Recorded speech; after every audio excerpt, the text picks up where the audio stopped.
It's election night in America. They will vote there in what's being called the most pivotal midterm race in decades. Here's why it's important. The United States legislature is divided into two chambers, the House of Representatives and the Senate. Both chambers are being voted on tonight, although not equally.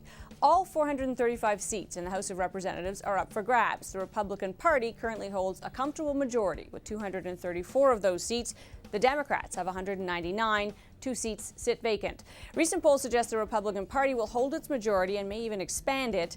The really interesting race is taking place in the Senate. Of the 100 seats in total, 34 Democrats and 30 Republicans retain their seats. Many were elected to 6-year terms 2 years ago. Others will be up for re-election in 2016. That means 36 seats are on the table tonight.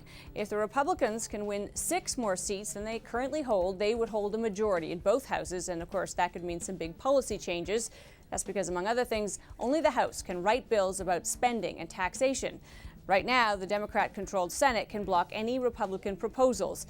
If the Republicans control both, it would put more pressure on President Obama to either compromise across the aisle or simply veto legislation.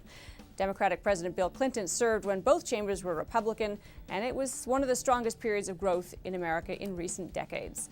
The last word on this goes to Rudyard Griffiths. And Rudyard, this really has been seen as a referendum, fair or unfair, and I think I would argue that it's actually unfairly so, on Barack Obama's presidency. But let's start with the characterization that both going Republican is really such a terrible thing. As we just said, Bill Clinton managed to do it, not only had a great economy, but also managed to get a lot done.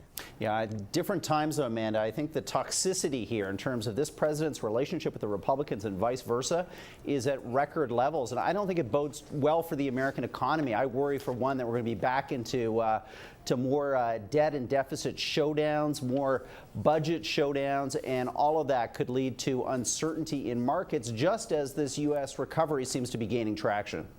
Yeah, I suppose it's possible. I mean, I think what we might actually get is some reasoned views. If you do get sort of Republicans in control and they want to get anything done, then they actually do have to come a little bit more reasonable. Maybe the tax reform is scaled back a little bit so that they don't get a presidential veto. Amanda, reasoned views from Republicans? These are people that campaign with shotguns in their ads. I mean, come on, you are not going to have reasoned rationality anytime before 2016 when we elect a new president in the United States, because that's what this is all about. The next 2 years, it's about a lame duck Barack Obama, who's going to struggle to find relevancy, and it's about the Republicans trying to set the groundwork for a candidate to come forward to challenge Hillary Rodham Clinton in 2016. Yeah, maybe. I object to the whole lame duck status here. I think it's a little bit too soon to say that. Yes, we have bad approval ratings, but, you know, this is not a presidency that has achieved nothing, and people can debate whether or not the health care that has been implemented in America went perfectly and, you know, how it's working, but it's a pretty major policy that did get implemented. So yeah, I think that's actually a kind of a signal achievement of the Obama administration. Sure, Amanda, but I mean, you're talking like a Vermont Democrat. I mean, there's a lot of Americans out there that don't like big government, even when it's in their own economic interest, like some of these states that may swing Alabama, Kentucky to the Republicans in the Senate, putting them over the top.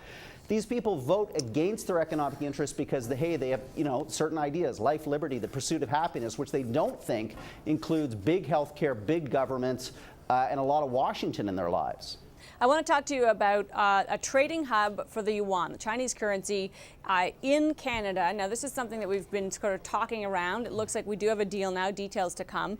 My question on this is, I mean, on the one hand, there's something appealing about it. If you're a Canadian business and you want to do business there, or you want to invite direct investment from China, having a currency trading hub, I guess, makes sense. The problem is that currency markets are so deep and the volume required for them to be meaningful so large that I just don't see how Canada can really play in this. It seems like kind of a nice to have, but it doesn't seem that meaningful to me. Well, I mean, they're saying potentially as much as $32 billion of exports over the next decade as a result of this hub, because what happens, Amanda, is that on both the Chinese and the Canadian ends of deals, they're not having to convert to U.S. dollars and then convert back into yuan or Canadian dollars. It makes for a much more transparent and easy way for Chinese companies to do business here and for Canadian businesses to do more stuff in China. I think that's a good thing. $32 billion sounds high to me, but better this than more dependency on the United States. I mean, isn't this what Polis is talking about? We've got to have an export-led recovery. We've got to get out in the world. We've got to start selling Canadian things abroad. Yeah, I mean, this is going to help. It can't hurt, obviously, and to that end, I would say it's a nice to have. $32 billion, actually, with the fastest growing economy in the world, soon to be the largest economy in the world, doesn't sound very big to me, but I get you. It's off a low base, and Canadian businesses need to get there. Maybe this will help. Maybe that's enough to be happy about it. Yeah, again, interesting to see this government kind of take a different tack towards China in the run-up to next year's election here in Canada, a more friendly tone out of Stephen Harper, and I wonder if that has to do with maybe a worry here about our own economic fragility and the need to find partners like China to bolster the Canadian economy.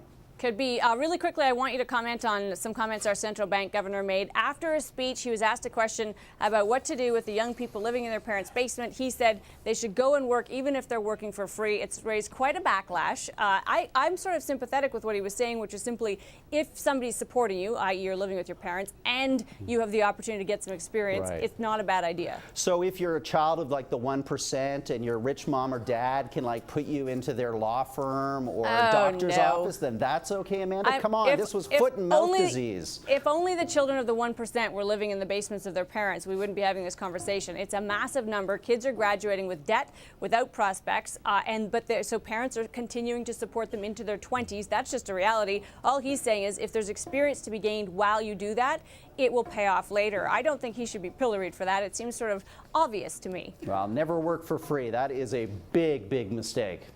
Really? Haven't you done it? Never. On this show? Oh, you pay me very well. Thank you. Rudyard, that's the last word.